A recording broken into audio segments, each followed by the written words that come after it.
تو رات کو یہ سوال دوبارہ ریز ہوا محسن نقوی صاحب سے متعلق. اس کے ساتھ جہاں یہ سب باتیں ہوئی نا، وہاں ایک پروگرام میں نا کل آپ کو پتا ہے ایک بہت بڑا نشان ملا حسن ایوب صاحب کو، اور جب وہ ان کی اناؤنسمنٹ تھی وہی بڑی کمال تھی کہ سب سے زیادہ بہترین خبریں اور ان کی ویسے خبروں کی صداقت، انویسٹیگیٹو جرنلزم میں بڑا نام. سب مجھے جتنا یاد ہے، میرے کولیگ رہے ہیں وہ حسن ایوب صاحب، جن کو اتنی کوئی عمدگی سے نہیں پاکستان میں لوگ پسند کرتے، یا جو کچھ بھی ہے کہا جاتا ہے کہ وہ اسٹیبلشمنٹ کے حلقوں سے ساری خبریں لیتے ہیں اور جو کچھ بھی ہے، لیکن میرا جتنا ریکارڈ ہے نا 95 to 98% کی خبریں تمام جھوٹی ہیں، اور وہ خود بھی مانتے ہیں. وہ ظاہری بات ہے ان کو جو ڈیوٹی سر انجام دینی ہے انہوں نے یہ دینی ہے. رات کو نا ایک پروگرام میں تھے وہ، جی ہاں وہ ایک پروگرام میں تھے، اور اس پروگرام کے اندر جناب ان سے پوچھ لیا گیا، اور وہ چڑھ گئے حد تھے فیصل چودھری صاحب کے. اب اتنا بڑا اعزاز دینے کے بعد ایک بندے کی ملاقات ہو فیصل چودھری صاحب، تو کیا بات ہوئی رسولے؟ جو وکلا تحریک پیچھے چلی تھی وہ آئین کی بالادستی اور قانون کی حکمرانی کے لیے تھا. اچھا آپ یہ نیا کام ہے، یہ رپورٹر میں جو غلام حسین صاحب کے اوپر چڑھ جاتے ہیں. بھائی جان میری بات سنیں، آپ آرٹیکل 200 کو چھوڑیں، آپ کو آرٹیکل کا الف بیب نہیں پتا، نہ کانسٹیٹیوشن کا پتا ہے. آپ میرے سے سیکھیں پلیز، سنیں کریں. جب بڑے بات کرتے ہیں تو سنتے ہیں. ہاں یہ کتنے کا آپ نے ٹرانسفر کی ہیں پچھلے؟ یہ ٹیوشن سینٹر کھول رہے ہیں ان کا تو ٹیوشن سینٹر جو ہے ساری عمر ہم نے کھول ہی رکھا ہے. سپریم کورٹ میں رپورٹ یہ کرتے تھے، ہم وکالت کرتے ہیں تو ہمارے کیسز میں وکالت کرتے ہیں. بات یہ ہے امیر بھائی، ایک منٹ، بات یہ ہے کہ یہ جو سارا جو آپ نے کہا نا امیر عباس صاحب نے کہ عمران خان نہ ہوتا یہ سارا کچھ کرنے کا کوئی ضرورت ہی نہیں تھی. بات یہ ہے کہ عمران خان کھڑا ہو گیا، یہ سارے بیٹھ گئے ہیں.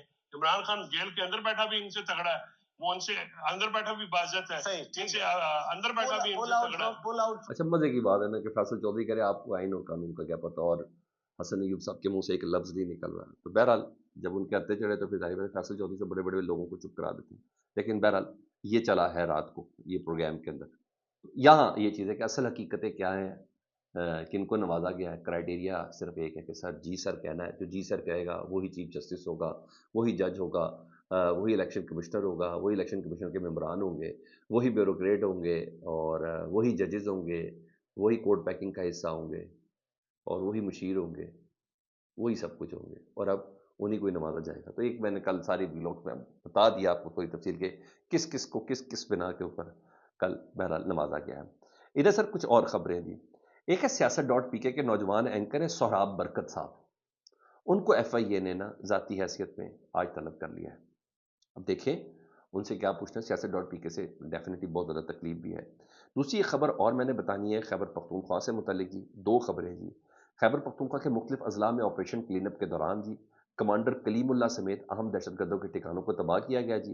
اور پولیس اور سی ٹی ڈی کی یہ کارروائیاں جی کوہاٹ، ٹھنگو، کرک کے پہاڑی علاقوں میں آپریشن کلین اپ کیا گیا ہے، اور کلیم اللہ سمیت اہم دہشت گردوں کے ٹھکانوں کو تباہ کیا گیا ہے. آئی جی خیبر پختونخوا صاحب اس کو رپورٹ دے رہے ہیں. لیکن اس سے ریلیٹ میں ایک بات کروں جو بہت خوش آئند ہے، بہت خوش آئند ہے. وہ ہے خیبر پختونخوا حکومت کا ایک زبردست قسم کا اقدام. انہوں نے اسکول اور کالجز میں نا عربی زبان اور قرآن کی تعلیمات لازمی قرار دینے کا فیصلہ کر لیا. عربی زبان اور قرآن کی تعلیمات لازمی قرار دینے کا فیصلہ کیا، اور انٹرمیڈیٹ تک کم از کم 3 سپارے بما توجہ ترجمہ پڑھائے جائیں گے. یعنی دنیا میں واحد ایک کتاب ہے کلام پاک جس کو سب سے زیادہ پڑھا جاتا ہے، جو سب سے زیادہ پرنٹ ہوتی ہے. اور ساتھ یہ بھی ہے دنیا میں یہ واحد کتاب ہے جس کو مطلب کے بغیر لوگ پڑھتے ہیں، یعنی جس کا مطلب بھی لوگوں کو نہیں پتا. تو یہ بہت آسان قدم ہے. کم از کم وہ جو ڈمیز نکل رہی ہیں نا، اور جو پپٹس نکل رہے ہیں، اس سے جان چھوٹ جائے گی اگر یہ بہت بڑا قدم ہے، اس میں کوئی شک نہیں. یہ بہت بڑا قدم ہے. یہاں یہ چیز تھی. دوسرا ایک اور خبر ہے اس حوالے سے. خیبر پختونخوا کے جو بیرسٹر سیف ہیں، ڈاکٹر سیف صاحب مشیر ہے جی، انہوں نے دو تنقیدیں بہت زیادہ ہو رہی ہے. ایک طلال چودھری صاحب ان کے اوپر بڑی تنقید کر رہے ہیں، دوسرا عرفان صدیقی صاحب ان کے اوپر بڑی تنقید کر رہے ہیں جی. خیبر پختونخوا کی حکومت سرکاری پیسہ استعمال کر رہی ہے ایڈورٹیزمنٹ پہ، پھر اپنی سیکورٹی کے اوپر توجہ نہیں دے رہی ہے، اور دائیں بائیں لوگوں پہ تنقید کر رہی ہے. اس طرح کی بہت سی چیزیں ان کے اوپر کی نا. تو اس پہ انہوں نے رسپونڈ کیا. سر رسپونڈ بھی ایسا کر رہے ہیں نا، کمال ہی کیا. ذرا سنیں، تاریخ سے بڑا ریلیٹڈ ہے جی. وہ انہوں نے کیا جی طلال چودھری اور سینٹر عرفان صدیقی کے اوپر رد عمل دیتے ہوئے انہوں نے کہا یہ ملک میں امن کے قیام کی بجائے دہشت گردی کی آگ پر مزید تیل چھڑک رہے ہیں۔ ڈاکٹر سیف نے کہا کہ اسامہ بن لادن سے پیسے لے کر سیاست کرنے والے نواز شریف کی کٹھ پتلیاں خیبر پختونخوا حکومت کو تانے دے کر اپنے ماضی کو چھپا نہیں سکتی۔ دہشت گردی کے مسئلے میں شہباز شریف حکومت کی سنجیدگی کا عالم یہ ہے کہ تنظیم سازی میں سر عام پکڑے جانے والے شخص کو وزیر مملکت برائے داخلہ بنا دیا۔ طلال چودھری صاحب جی، فیصلہ آباد واقعہ چھوڑ دیں، بنا دیا جی۔ اور طالبان کی حمایت میں کالمانہ جہاد کرنے والے، شہرت پانے والے عرفان صدیقی موقع کی مناسبت سے آج لبرل بن گئے ہیں۔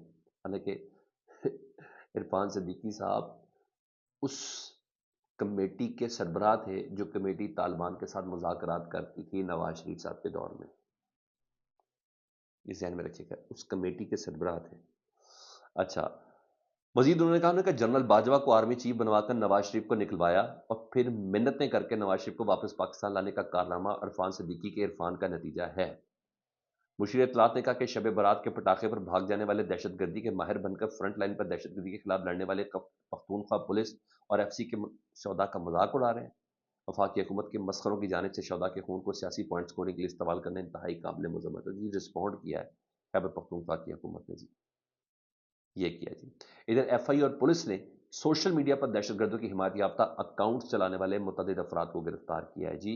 اور ذرائع کے مطابق گرفتار میں لیے گئے افراد کالعدم تنظیموں کے بیانیے کی تشہیر کر رہے تھے۔ موبائل فون، لیپ ٹاپ، ڈیجیٹل ڈیوائسز اور دستاویزات قبضے میں لی گئی ہیں۔ اور ایف آئی اے نے عوام سے اپیل کی کہ سوشل میڈیا پر ذمہ داری کا مظاہرہ کرے اور مشکوک سرگرمی کا علم ہو تو فوری سائبر کرائم ونگ کو اطلاع دے۔ اس کے ساتھ چل رہا ہے سر کام اس وقت پاکستان میں۔ تو بہرحال پاکستان تحریک انصاف کو ایک بار پھر سے اپریشیٹ کرتے ہیں۔ 23 مارچ کو منانے کا جو حق ہے نا، زندگی بھر ہم 23 مارچ کی سیلیبریشن دیتے تھے، نظر آیا تو پاکستان تحریک انصاف نظر آیا۔ اگر آپ کو کہیں سے رپورٹ ہو رہا ہو مسلم لیگ نون کی طرف سے، پیپلز پارٹی کی طرف سے ان حالات میں، مجھے دکھائیے گا ضرور، میں آپ کو چیلنج کرتا ہوں۔ کمروں کے اندر سیمیناروں کی بات نہیں کر رہا، سڑکوں پہ جشن، جی ہاں، وہ صرف پی ٹی آئی نہیں کر کے دکھایا۔ توڑیں بت توڑیں نہیں۔ اپنا بہت زیادہ خیال رکھیں، فیڈ بیک سے متعلق آگاہ کریں۔ اللہم صلی علی محمد و آل محمد۔